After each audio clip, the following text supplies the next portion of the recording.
There is a special place in hell for people who do what I did. It is one thing to cheat with a stranger. It is a completely different kind of cruelty to cheat with the person your partner trusts the most.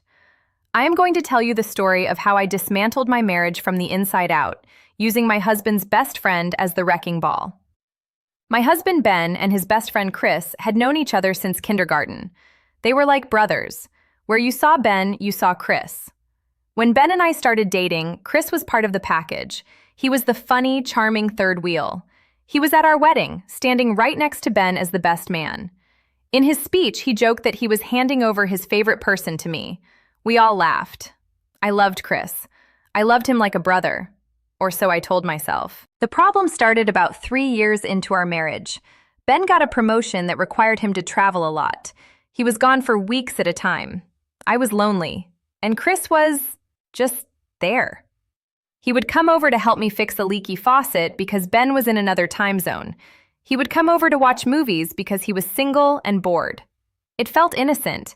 We would order pizza and complain about our lives. But Ben didn't like it. He never forbade me from seeing Chris, but he would get quiet when I mentioned him. One night, Ben asked me, "Do you think it's appropriate that Chris is over there until midnight when I'm not home?" I got defensive. I got angry. I told Ben he was being insecure. I told him, "Chris is like your brother. How can you be jealous of him? That is disgusting." I made Ben feel small. I made him feel crazy for doubting me. I used his trust in Chris as a weapon to silence his intuition. That is the part that haunts me the most. I gaslit him. I convinced him that his gut instinct was a character flaw. The shift happened on a rainy Tuesday in November. Ben had been gone for 10 days. I was having a terrible week at work and I felt abandoned. I called Chris. He came over with a bottle of wine. We sat on the living room floor drinking and talking. The conversation shifted. We stopped talking about Ben. We started talking about us. Chris told me he had always been jealous of Ben, not for his job, but for me. He said, "Ben doesn't appreciate what he has." It was the spark that lit the fuse. Hearing those words, that I was seen, that I was valued, broke down the last barrier. I didn't stop him. I didn't tell him to leave. I leaned in. We slept together in the bed I shared with Ben. That is the level of disrespect I am talking about. In the morning, the dynamic had shifted irrecoverably. We weren't friends anymore. We were conspirators. We agreed that this was a one-time thing. We agreed to bury it. But you can't bury something that is alive. When Ben came home, the guilt was suffocating. But it wasn't just guilt, it was fear. Every time Ben and Chris were in the same room, I felt like I was going to pass out. I watched them hug. I watched them laugh at inside jokes. And I knew that I was the one holding the knife that would sever that bond forever. But it didn't stop. That's the sickness of it.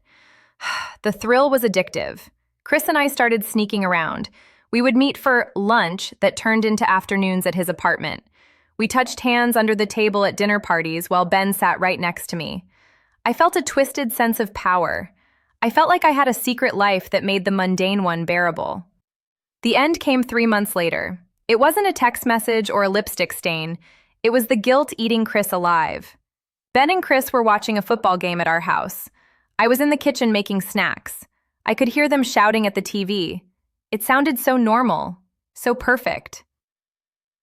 Then suddenly the shouting stopped. The silence in the living room was heavy. I walked to the doorway, wiping my hands on a towel. Ben was standing up. He was looking at Chris with an expression I had never seen before. It wasn't anger. It was pure confusion. Chris was sitting on the couch, head in his hands, crying. He had cracked. He couldn't take the lying anymore. He couldn't look his brother in the eye and pretend. Ben looked at me. He didn't ask if it was true. He knew. He looked at Chris, then at me, and said the quietest sentence I have ever heard. He said, "You two deserve each other." He walked out of the house. He didn't pack a bag. He didn't take his car keys. He just walked out the front door and kept walking. That was the moment I realized what I had done. I hadn't just cheated on a husband. I had destroyed a brotherhood. I had nuked an entire history. Ben filed for divorce immediately. He refused to speak to me. He refused to speak to Chris. He cut us both out like a cancer. And here is the kicker, the part that feels like poetic justice. Chris and I didn't end up together. As soon as the secret was out, the excitement vanished. All we had left was the shame. We couldn't look at each other without seeing the betrayal. Chris blamed me for ruining his friendship with Ben. I blamed Chris for seducing me. We hated each other within weeks. So now, I am alone. Ben is gone, Chris is gone. Our mutual friends took sides, and they mostly took Ben's.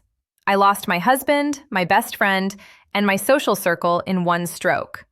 I learned that when you cross that line with a friend, you aren't just breaking a vow, you are rewriting history.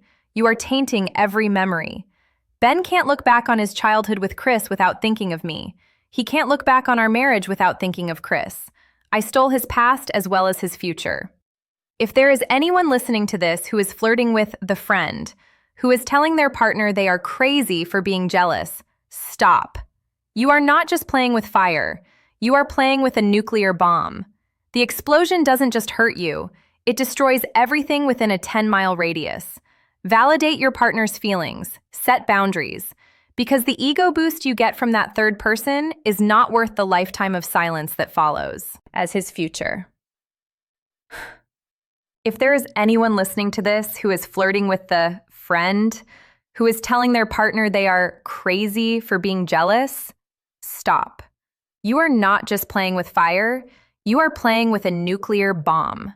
The explosion doesn't just hurt you, it destroys everything within a 10-mile radius. Validate your partner's feelings. Set boundaries. Because the ego boost you get from that third person is not worth the lifetime of silence that follows.